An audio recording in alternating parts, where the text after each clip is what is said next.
TDP అధినేత మాజీ ముఖ్యమంత్రి చంద్రబాబు అరెస్ట్ అయి నేటికి సరిగ్గా నెల రోజులు.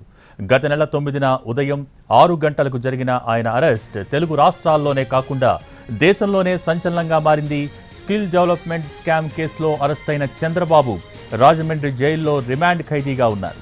స్కిల్ స్కామ్తో పాటు పలు కేసులు ఆయన్ను చుట్టుముట్టాయి. వాటి నుంచి బయటపడేందుకు, తప్పించుకునేందుకు చంద్రబాబు ప్రయత్నాలు చేస్తూనే ఉన్నారు. ఆయన పిటిషన్స్పై రేపు హైకోర్టు తీర్పు ఎలాంటి తీర్పిస్తుందోనన్న ఉత్కంఠ నెలకొంది.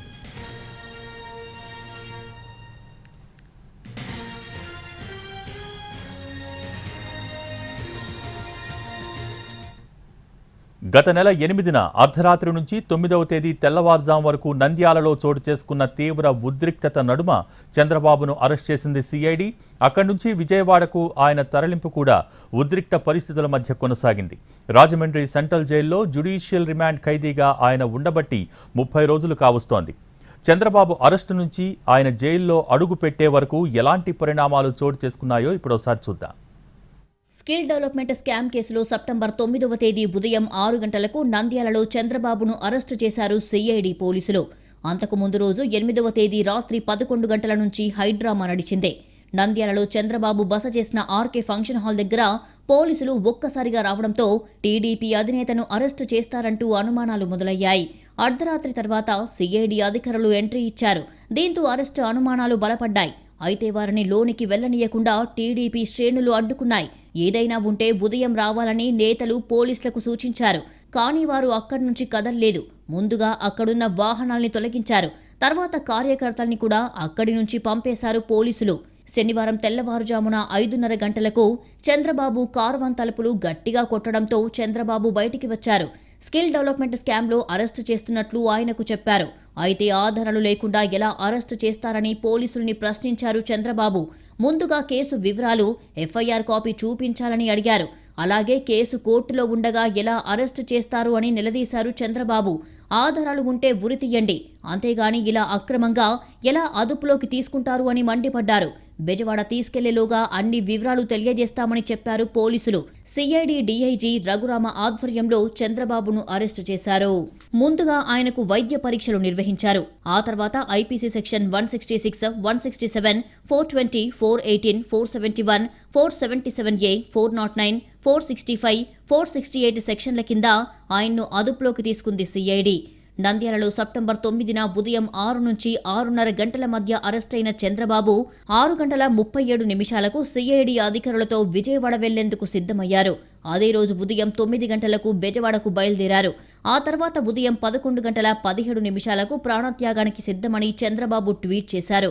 అయితే విజయవాడకు తరలింపు కూడా తీవ్ర ఉద్రిక్తత మధ్య కొనసాగింది. తొలుత చంద్రబాబును ప్రత్యేక హెలికాప్టర్లో బెజవాడ తరలించాలని సిఐడి అధికారులు నిర్ణయించారు.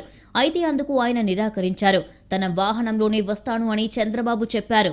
దీంతో నంద్యాల నుంచి గిద్దలూరు, పొదిలి, చీమకుర్తి, ఒంగోలు, బొల్లాపల్లి చెక్పోస్ట్, దర్శి, అద్దంకి, మర్తూరు, చిలకలూరిపేట, గుంటూరు మీదుగా విజయవాడకు తరలించారు.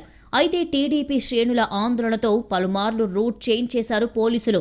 మధ్యాహ్నం 12:15 బాబు కాన్వాయ్ రూటు మార్పు చేశారు. మధ్యాహ్నం 2:45 చిలకలూరిపేటలో స్వల్ప ఉద్రిక్తత చోటు చేసుకుంది. దీంతో అక్కడ బాబు కాన్వాయ్ కాసేపు ఆగింది. ఆ తర్వాత మధ్యాహ్నం 3:12 కొండ్రుపాడు దగ్గర ఆందోళనతో మరోసారి బాబు కాన్వాయ్ ఆగింది. ఈ సందర్భంగా చంద్రబాబు కారులో నుంచి కిందికి దిగి కార్యకర్తలతో మాట్లాడారు. ఎట్టకేలకు ఆ రోజు సాయంత్రానికి తాడేపల్లిలోని సిట్ ఆఫీస్కు చంద్రబాబును తరలించారు సిఐడి అధికారులు. సిట్ ఆఫీస్ దగ్గరికి చంద్రబాబు కాన్వాయ్ రాగానే అక్కడ హైటెన్షన్ నెలకొంది. పోలీసులు సిట్ ఆఫీస్కు 1/2 కిలోమీటర్ దూరం వరకు బారికేడ్లు పెట్టి అందరినీ నియంత్రించారు. శనివారం అర్ధరాత్రి దాటి వరకు బాబును ప్రశ్నించారు సిఐడి అధికారులు. విచారణ సమయంలోనే చంద్రబాబు కుటుంబ సభ్యులు సిట్ కార్యాలయానికి వచ్చి ఆయన్ను కలిశారు. భువనేశ్వరి, లోకేష్, బ్రాహ్మణి, బాలకృష్ణ చంద్రబాబును కలిశారు. మరోవైపు చంద్రబాబు విచారణలో సిఐడి అధికారులు వ్యూహాత్మకంగా వ్యవహరించారు. మొదట చంద్రబాబును రాత్రి కోర్టుకు తీసుకొస్తారు అనే అంచనాతో ఏసీబీ కోర్టు జడ్జి కూడా కోర్టు సమయం ముగిసినా రాత్రి 10 గంటల వరకు వేచి చూశారు. ఆ తర్వాత వెళ్లిపోయారు. స్కిల్ డెవలప్మెంట్ కేసులో జరిగిన విచారణలో లభించిన ఆధారాలు, సాక్ష్యాలను ముందు పెట్టుకుని మరీ అధికారులు చంద్రబాబును ప్రశ్నలు అడిగారు. మొత్తం మీద శనివారం సాయంత్రం 5:30 గంటలకు మొదలైన విచారణ మరుసటి రోజు ఆదివారం తెల్లవారుజాము వరకు కొనసాగింది. అయితే ఆదివారం తెల్లవారుజామున 2:30 గంటలకు వైద్య పరీక్షల కోసం చంద్రబాబును విజయవాడ ప్రభుత్వాసుపత్రికి తీసుకెళ్లారు. అక్కడ వైద్య పరీక్షల తర్వాత మళ్లీ సిట్ ఆఫీస్కు తీసుకొచ్చారు. ఈ సమయంలో కూడా టీడీపీ కార్యకర్తలు హడావిడి చేయకుండా నియంత్రించారు పోలీసులు. సిట్ కార్యాలయం నుంచి ఆదివారం ఉదయం 6 గంటలకల్లా చంద్రబాబును ఏసీబీ కోర్టుకు తీసుకొచ్చారు. ఉదయం 8 గంటలకు కోర్టుకి జడ్జి రావడంతో ఏసీబీ కోర్టులో విచారణ ప్రారంభమైంది. మొదట స్కిల్ డెవలప్మెంట్ కేసులో రిమాండ్ రిపోర్టు సమర్పించారు అధికారులు. దీనిపై ప్రభుత్వం తరపున additional advocate general Ponnavolu Sudhakar Reddy వాదించారు. దీనికి కౌంటర్గా చంద్రబాబు తరపున supreme court senior lawyer Siddharth Luthra వాదించారు. అసలు చంద్రబాబు అరెస్ట్ సక్రమమా, అక్రమమా, ప్రొసీజర్స్ ఫాలో అయ్యారా లేదా, సెక్షన్ 409 వర్తిస్తుందా లేదా అనే అంశాలపై వాడీవేడీగా వాదనలు జరిగాయి. కోర్టులో చంద్రబాబు కూడా జడ్జి అనుమతితో కాసేపు వాదనలు వినిపించారు. చంద్రబాబు చెప్పడం పూర్తయ్యాక కోర్టు హాల్లోనే ఉంటారా అని ఆయన్ను జడ్జి అడిగారు. విచారణ పూర్తయ్యేదాకా అక్కడే ఉంటాను అని చంద్రబాబు బదులిచ్చారు. మొత్తం మీద సుదీర్ఘంగా 6 గంటల పాటు వాదనలు సాగాయి. మధ్యాహ్నం 2:30 గంటలకు వాదనలు ముగిసిన తర్వాత న్యాయమూర్తి తీర్పును రిజర్వ్ చేశారు. 4 గంటల విరామం తర్వాత సాయంత్రం 6:30 గంటల తర్వాత తీర్పు వెలువరించారు. చంద్రబాబుకు 14 రోజుల జ్యుడిషియల్ రిమాండ్ విధించారు. చంద్రబాబు అరెస్టుతో నంద్యాలలో నెలకొన్న హైడ్రామాకు విజయవాడలో ముగింపు వచ్చేస్తుందని టీడీపీ నాయకులు భావించారు. చంద్రబాబును విడిపించడానికి ఢిల్లీ నుంచి న్యాయవాది సిద్ధార్థ్ లూత్రాను ప్రత్యేక విమానంలో రప్పించారు. సెప్టెంబర్ 10న రోజంతా ఏసీబీ కోర్టులో లూత్రా వాదనలు వినిపించినా సిఐడి నమోదు చేసిన సెక్షన్ల ముందు అవి ఫలించలేదు. స్కిల్ డెవలప్మెంట్ కేసులో సాక్ష్యాధారాలు లేవని, రాజకీయ కక్ష సాధింపే అని బాబు తరపు న్యాయవాదులు వాదించారు.